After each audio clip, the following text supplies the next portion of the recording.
Good morning 11th class. कैसे हैं आप सभी बच्चे भाई?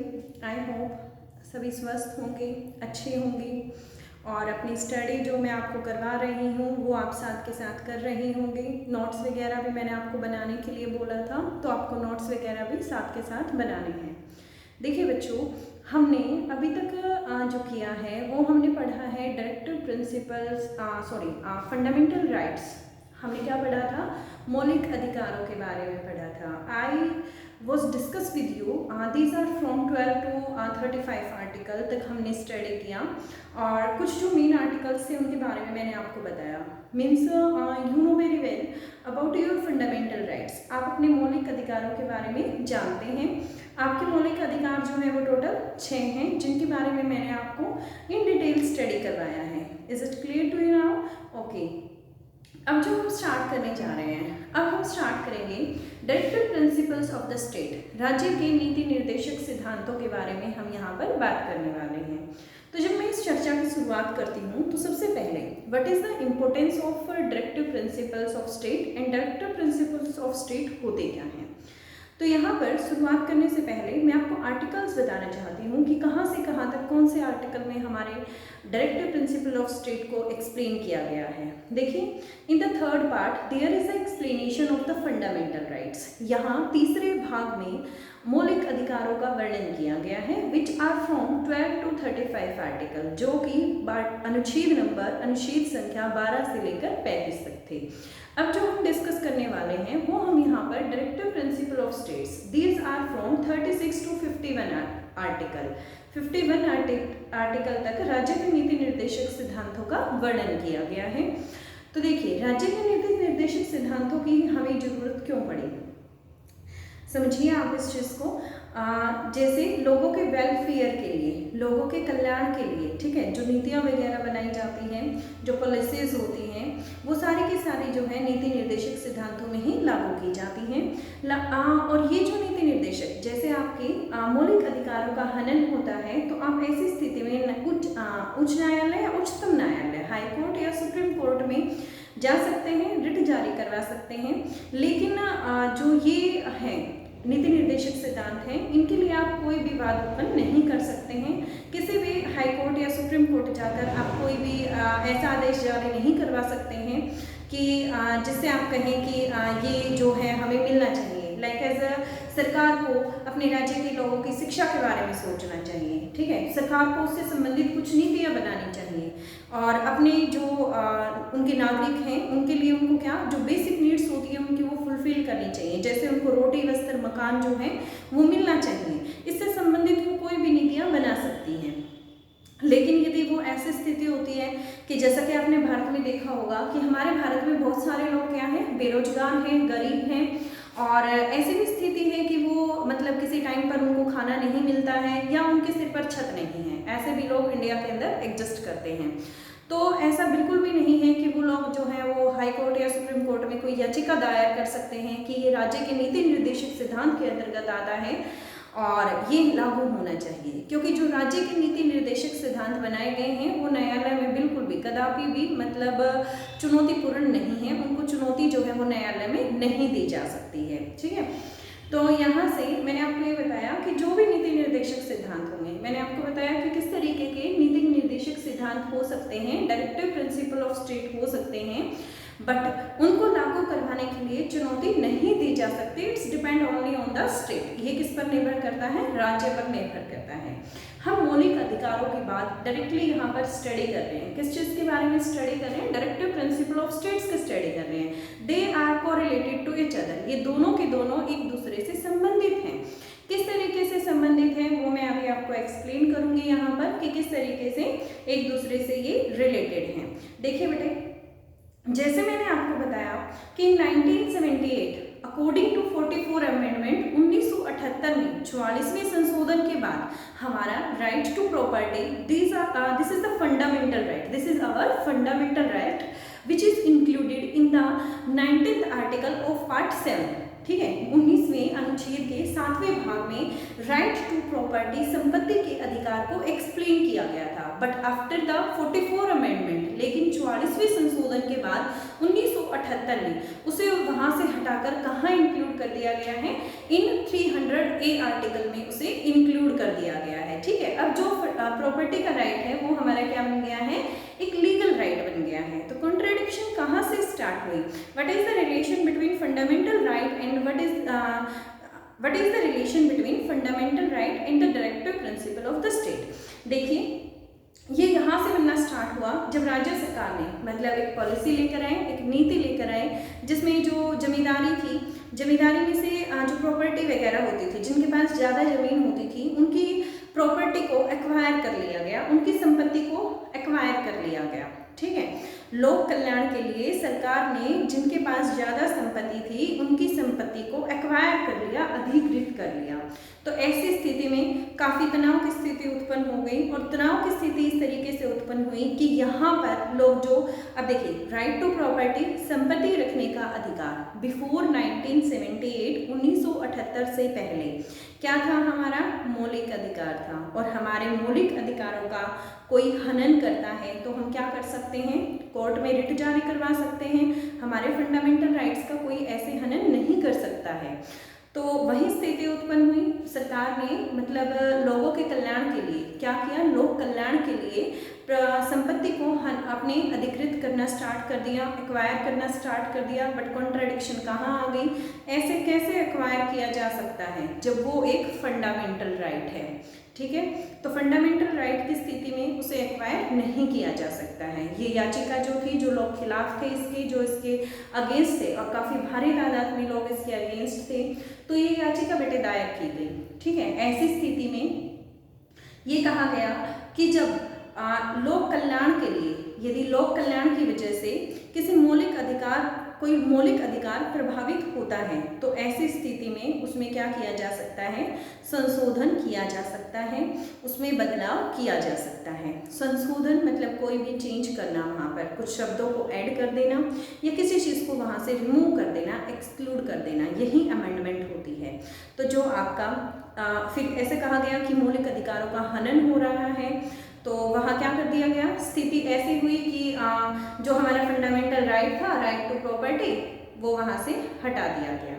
और सरकार ने यहाँ पर क्या बोला गया कि जो लोक कल्याण की नीति है वो क्या होंगी, सर्वोपरि होंगी, फंडामेंटल राइट से भी क्या होंगी, अबोव होंगी। इसलिए उसमें क्या कर दिया गया, संशोधन कर दिया गया, अमेंडमेंट कर दी गई, और उसे वहाँ से हटाकर कहाँ कर दिया गया बेटे, 300A आर्टिकल के अंदर सम्मिलित कर दिया गया। ठीक है, तो आपको यहाँ से क्लियर हो गया होगा कि डायरेक्टिव प्रिंसिपल ऑफ स्टेट्स क्या होते हैं और कैसे इनका कॉन्ट्राडिक्शन, क्या रिलेशन है मौलिक अधिकारों का और डायरेक्टिव प्रिंसिपल ऑफ स्टेट्स का। अब उसके बाद जैसा कि मैंने आपको पहले चैप्टर में बताया था कि जब हमारे संविधान का निर्माण हुआ था, तो जो हमारे देश के जनरल असेंबली बनी थी, संविधान सभा का भी निर्माण हुआ था, कॉन्स्टिट्यूशन असेंबली बनी थी, जिसने हमारे कॉन्स्टिट्यूशन का क्या किया है, फॉर्मेशन किया है, जिसने हमारा संविधान जो है बनाया है। हमारे संविधान को कितना समय लगा था बनने में, 2 साल 11 महीने 18 दिन में बनकर हमारा संविधान तैयार हुआ था।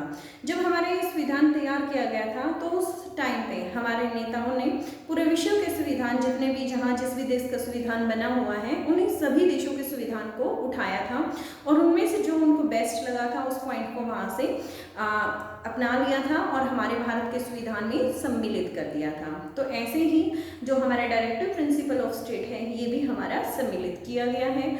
और ये जो हमारा सम्मिलित किया गया है बेटे, ये कहाँ से लिया गया है, कौन से कॉन्स्टिट्यूशन से लिया गया है, तो ये आयरलैंड से लिया गया है। आयरलैंड एक देश है यूरोप कंटिनेंट के अंदर, वहाँ से ये लिया गया है। और ये देखिए भाग नंबर 4 में, भाग नंबर 3 में फंडामेंटल राइट, भाग नंबर 4 में जो है संविधान के अलग अलग पार्ट किए गए हैं। ठीक है, तो जो 4th पार्ट है, 4th पार्ट में डायरेक्टिव प्रिंसिपल ऑफ स्टेट को इन्वॉल्व किया गया है, इंक्लूड किया गया है और 36 से लेकर 51 आर्टिकल तक इन्वॉल्व किया गया है। भाग नंबर 4 में डायरेक्टिव प्रिंसिपल ऑफ स्टेट्स, राज्य के नीति निर्देशक सिद्धांतों को इंक्लूड किया गया है। फिर उसके बाद देखिए बेटे, यहाँ तक हमारी बात आती है अधिकारों की। यहाँ तक हमारी बात आती है कुछ पॉलिसीज वगैरह जो वेलफेयर के लिए हैं, लेकिन फिर उसके बाद बात आती है कि हमारे देश के नागरिकों के क्या कर्तव्य हैं, what are the duties, fundamental duties. जब हमें राइट्स दिए गए हैं तो कुछ हमारे ड्यूटीज़ भी होनी चाहिए। तो यहाँ पर कुछ 44 अमेंडमेंट के अकॉर्डिंग, ठीक है, कुछ ड्यूटीज़ जो है वो सम्मिलित की गई थी। टोटल जो संविधान में कितनी ड्यूटीज़ दी गई हैं, 11 ड्यूटीज़ दी गई हैं, which are included in the 51A article. जो संविधान के 51वां जो संशोधन है उसके ए पार्ट में फर्स्ट पार्ट में एक्सप्लेन की गई हैं आपकी फंडामेंटल ड्यूटीज़, ठीक है, कि आपके मौलिक कर्तव्य क्या हैं। देखिए मैंने आपको जैसे कि बताया है यहाँ पर कि आप किसी भी फंडामेंटल ड्यूटी किसी भी डायरेक्टिव प्रिंसिपल ऑफ स्टेट को हाई कोर्ट या सुप्रीम कोर्ट में चैलेंज नहीं कर सकते हैं। तो अभी हम क्या करने वाले हैं, यहाँ पर अपनी ड्यूटीज़ देखेंगे हम कि हमारी मौलिक कर्तव्य कौन कौन से हैं। ठीक है बेटे, देखिए बेटे, आप भारत के नागरिक हैं, you are the citizen of India, आप भारत के नागरिक हैं, और इसीलिए जैसे कि आपको आपके फंडामेंटल राइट्स का पता होना चाहिए, आपको आपके अधिकारों का ज्ञान होना चाहिए, ऐसे ही हमारे कुछ कर्तव्य भी बनते हैं जो हमें अच्छे से निभाने चाहिए। तो फंडामेंटल यहाँ पर हम ड्यूटीज़ देख रहे हैं। तो फंडामेंटल ड्यूटीज़ जो हम यहाँ पर देख रहे हैं, तो देखिए टोटल हमारी 11 फंडामेंटल ड्यूटीज़ हैं। ये 11 फंडामेंटल ड्यूटीज़ कब इंक्लूड की गई थी बेटे, ये 44 अमेंडमेंट हुई थी 1976 में हुई थी, ठीक है। तब हमारे टोटल 10 फंडामेंटल राइट्स को इंक्लूड किया गया था। टोटल कितने थे, टोटल फंडामेंटल ड्यूटीज 10 थी उस समय में, और कौन से अनुच्छेद में बेटे, 51A आर्टिकल में इंक्लूड है। क्लियर हो गया। अब देखिए वन बाय वन हम अपनी ड्यूटीज को देखते हैं। फर्स्ट क्या है, हमें संविधान का पालन करना चाहिए। जो भी उसके आदर्श हैं, संस्थाएं हैं, जैसे हमारा राष्ट्रीय गान है, राष्ट्रीय ध्वज है, इन सभी का हमें सम्मान करना चाहिए, आदर करना चाहिए। हमारे देश का राष्ट्रीय ध्वज कौन सा है, तिरंगा है, राष्ट्रीय गान जन गण मन है, ठीक है। तो हमें इनका आदर करना चाहिए। ये हमारी हो गई फर्स्ट फंडामेंटल ड्यूटी, पहला कर्तव्य हो गया। दूसरा, जो स्वतंत्रता के लिए हमारे राष्ट्रीय आंदोलन को प्रेरित करने के लिए कुछ आदर्श थे, हमें उनको अपने हृदय में संजोए रखना चाहिए और उन्हीं को क्या करना चाहिए, उनका पालन करना चाहिए। हम इस देश की प्रभुता, सॉवरेनिटी, एकता, यूनिटी और अखंडता, इंटीग्रिटी की क्या करेंगी, रक्षा करेंगी।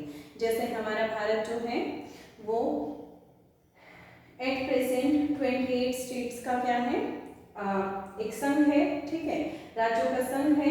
तो हमारी जो एकता है, हमारी जो अखंडता है, उसे हमें उसकी रक्षा करनी चाहिए, हमें देश की रक्षा करनी चाहिए अपनी, और हमें ब्रदरहुड की भावना जो है वो हमारे अंदर होनी चाहिए, या अपने अंदर ब्रदरहुड की भावना, भ्रातृत्व की भावना रखें। हमारी संस्कृति की गौरवशाली परंपरा का महत्व हमें समझना चाहिए।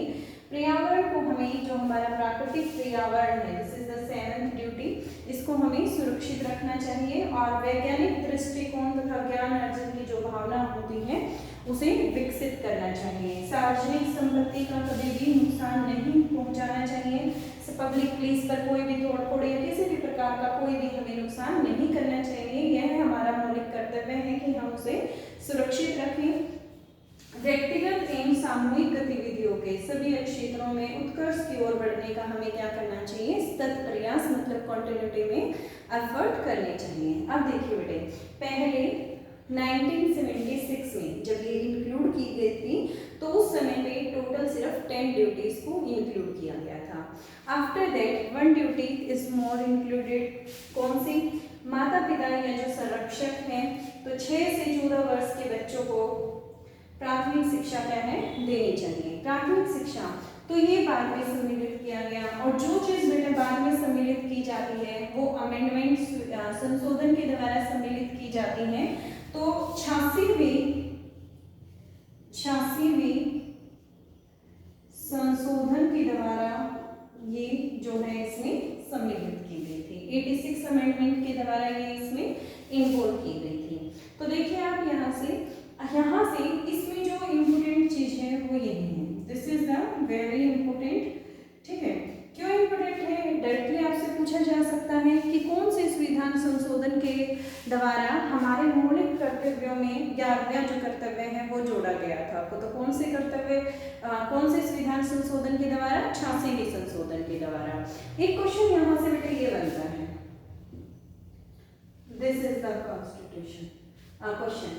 तो देखिए जो 44 अमेंडमेंट हुई थी, पूछा जा सकता है आपको कि हमारे मौलिक कर्तव्यों को, हमारे फंडामेंटल ड्यूटीज को कौन से संशोधन के द्वारा भारतीय संविधान में ऐड किया गया था। तो this is according to 42 amendment in 1976। 1976 के 42वें संशोधन के द्वारा 10 फंडामेंटल ड्यूटीज को हमारे संविधान में सम्मिलित किया गया था। ठीक है, एक हमारा क्वेश्चन था कि हमारा जो नीति निर्देशित सिद्धांत है वो कहाँ से लिए गए हैं? These were taken from Ireland country से। और डायरेक्टिव प्रिंसिपल ऑफ स्टेट्स को कौन से भाग में एक्सप्लेन किया गया है? पार्ट में। This is in the part 4 article number 36 to 51। Clear हो गया बेटे? आपका ये चैप्टर फिनिश हो गया है। ठीक है, तो इसमें जितने आपके 1 मार्क्स के क्वेश्चंस आए, 2 मार्क्स के, 5 मार्क्स के टेक्सचुअल्स, जो भी क्वेश्चंस आए हैं आपको सभी के सभी क्वेश्चंस अटेम्प्ट करने हैं नोट्स के फॉर्म में। देखिए बेटे ये चीज़ें आपकी बुक्स में नहीं है एक्सप्लेन, तो ये वाली चीज़ें जरूर आप अपने नोट्स में लिखें ताकि आपको पता हो कि आपकी कर्तव्य क्या है। अधिकारों के साथ साथ हमें अपने कर्तव्यों को निभाना चाहिए, इसलिए हमें अपने कर्तव्यों का भी इन डिटेल पता होना चाहिए। क्लियर हो गया बेटे? जो इसमें से इम्पोर्टेंट क्वेश्चंस थे वो मैंने आपको बता दिए हैं। आप साथ के साथ इनको अपने आप को कॉम्पिटिटिव के लिए भी प्रिपेयर करके चलो, क्योंकि कंपटीशन में ही 1 मार्क्स के ज़्यादा क्वेश्चन आपसे पूछे जाते हैं। और जैसा कि आपका बोर्ड पैटर्न चेंज हो रखा है तो उसमें भी आपका मैक्सिमम जो पार्ट है वो क्या आता है? एमसीक्यूज का ही आता है, 1 मार्क्स के क्वेश्चंस का आता है। 1 मार्क्स के क्वेश्चंस बेटे सभी के सभी क्वेश्चंस आपके जो है इंटरनल बेसिस पर ही होंगे। इंटरनल जो आपका चैप्टर है इंटरनल ही बनेंगे, तो इंटरनल आप साथ के साथ कंप्लीट करें। आपको किसी हेल्प बुक की कोई नीड नहीं होगी, यदि आप वन बाय वन एक लाइन में से अपने क्वेश्चंस निकालते चले हैं। ठीक है बेटे, तो आज का ये आपका यहाँ से कंप्लीट हो गया है। नेक्स्ट में हम इसके क्वेश्चन आंसर करने वाले हैं। इज इट क्लियर बेटा?